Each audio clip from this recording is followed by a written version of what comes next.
Setiap yang bernyawa pasti akan mati. Hanya soal waktu, kematian itu nanti akan datang pada setiap kita. Bayangkan dahsyatnya sakaratul maut. Rambut kita ditarik, kuku-kuku kita ditarik, sakit rasanya. Bayangkan nyawa yang dicabut, terbujur kaku. Dan bayangkan yang terbujur kaku itu adalah diri kita. Rasul menjelaskan ketika itu kita masih bisa melihat. Kita masih bisa melihat siapa yang menangisi kita, siapa sahabat yang mentakziahi kita. Tapi kita tidak bisa berbuat apa-apa. Kita tidak bisa bicara, tidak bisa bergerak. Lalu kita dimandikan. Bayangkan itulah diri kita yang sedang dimandikan. Air mengguyur tubuh kita yang selama ini kita bisa mandi sendiri, tapi sekarang harus dimandikan. Dan kita menyaksikan siapa yang memandikan jasad kita. Bersyukur kalau yang memandikan itu adalah anak-anak kita. Sementara kita belum mengajarkan anak-anak kita untuk itu. Ya Allah. Kemudian kita dikafani, kemudian kita disolati, Allahu Akbar. Kemudian kita digotong, dibawa ke kuburan.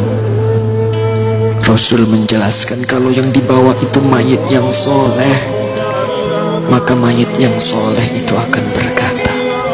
Tapi ketika itu tidak ada seorang pun yang bisa mendengarnya, kecuali malaikat dan hewan-hewan. Manusia dan jin tidak bisa mendengar perkataan mayit. Rasul memberitahu kepada kita, mayit yang soleh itu akan berkata, Asri'ni ila baiti, ya Allah, percepat aku ya Allah, percepat aku ke rumahku ya Allah. Dia sudah melihat surga Allah.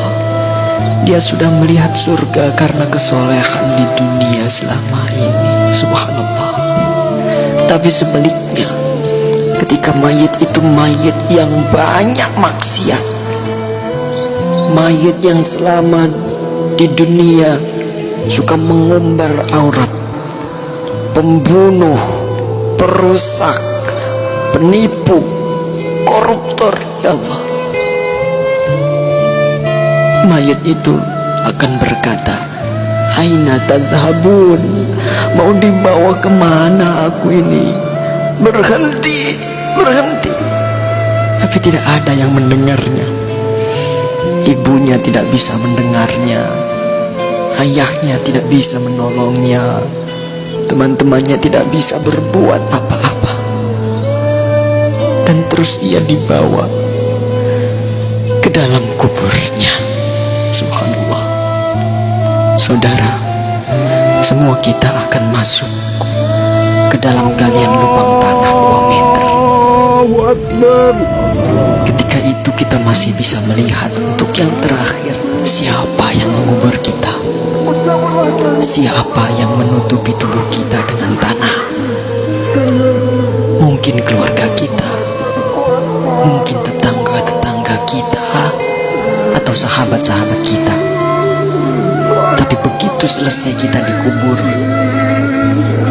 orang-orang yang kita cintai, orang-orang yang dulu selalu bersama kita, orang-orang yang dulu selalu menemani kita, semuanya pulang. Semuanya pulang meninggalkan kita sendirian dikubur. Maka kita merasakan kesedihan, takut, gelisah. Tapi kita tidak bisa pulang mengikuti mereka.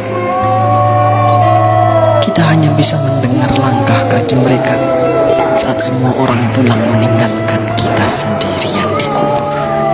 Astagfirullah. Di dalam kubur, darah, daging, tulang, belulang hancur. Sempit, gelap, rumah ular, rumah tanpa alas, rumah kesendirian. Tempat kita akan ditanyai perbuatan kita selama hidup di dunia. itulah kubur. Saat itu tidak ada yang bisa menolong kita. Tidak ada kekuasaan lagi, tidak ada harta yang melimpah lagi, tidak ada keluarga yang kita sayangi lagi, tidak ada pengawal yang setia lagi. Allah Akbar, Allah Akbar, Allah Akbar. Tapi alhamdulillah, kita bersyukur karena kita masih hidup, saudara. Hari ini kita masih hidup, kita belum mati. Berarti Allah masih sayang pada kita. Allah masih memberi kesempatan kepada kita untuk bertaubat. Allah masih beri kita waktu untuk beribadah sebanyak-banyaknya. Maka inilah saatnya. Inilah saatnya kita untuk bertaubat, saudaraku. Inilah saatnya kita untuk berjanji taat, saudara. Saatnya untuk kita berhenti melakukan kemaksiatan. Saatnya untuk kita berhenti melakukan kezaliman. Saatnya kita membahagiakan keluarga kita, istri kita, suami kita, orang tua kita, anak cucu kita. Saatnya kita berbuat baik untuk negeri yang tercinta ini. Saatnya kita berdakwah. Manfaatkan sisa umur ini untuk menebar kebaikan di sekitar kita.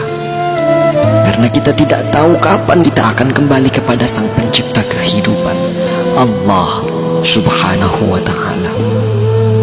Katakanlah, sesungguhnya kematian yang kamu lari daripadanya, ia pasti menemui kamu. Kemudian kamu akan dikembalikan kepada Allah yang mengetahui gaib dan yang nyata. Lalu dia beritakan kepadamu apa yang telah kamu kerjakan. Surah Al-Jumu'ah ayat 8. Semoga Allah mewafatkan kita dalam keadaan husnul khatimah. Allah makhtim lana bi husnil khatimah. Assalamualaikum warahmatullahi wabarakatuh.